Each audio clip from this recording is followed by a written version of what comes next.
I wanted to make a very important statement in relation to what we've seen in Melbourne overnight. It's absolutely abhorrent to see any place of worship attacked. I want to pretend that this wasn't expected or that it couldn't be predicted, but I can't do that to the Australian people. We have seen the rise of antisemitism in our community since October 7 of last year in an unprecedented way. Everybody knew that antisemitism, that hatred and that vilification, that racism was lurking beneath the surface, but what we've seen on our university campuses, what we've seen online, what we've seen against people of Jewish faith in the community has been completely and utterly unacceptable, and it should be totally condemned in our country. And to see the firebombing of a synagogue, a place of worship, is something that is not welcome and has no place in our country whatsoever. And today we should double down on our support of the Jewish community, who will be feeling this very acutely. There are armed guards who are protecting kids at Jewish schools this very day, and that is unacceptable in our country. There is a lot of work and a lot of leadership that needs to be provided to make sure that people of Jewish faith and people right across the country can be given assurances around safety, basic safety requirements when people go to a synagogue or they go to another place of worship, when they go to school, when they go to a supermarket. They should do so safely in our country, and that has been a very, very sad, shocking turn of events in Melbourne overnight.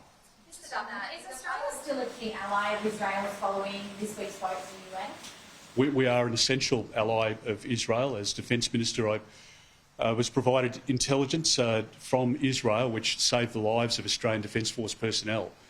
We've averted terrorist attacks on our own people because of our close partnership with Israel.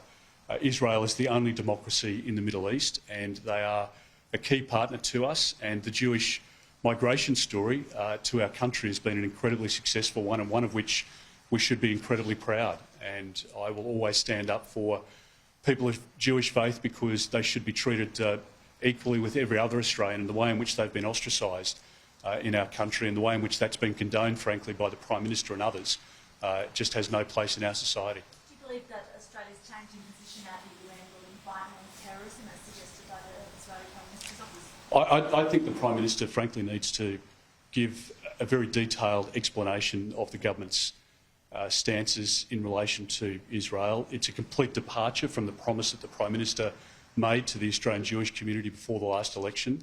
He said that he would adopt a bipartisan position, as has been the case for his predecessors. It's impossible to imagine that Bob Hawke or Paul Keating or even Kevin Rudd or Julia Gillard would have taken the path that Prime Minister Albanese has. I think it's left our country less safe.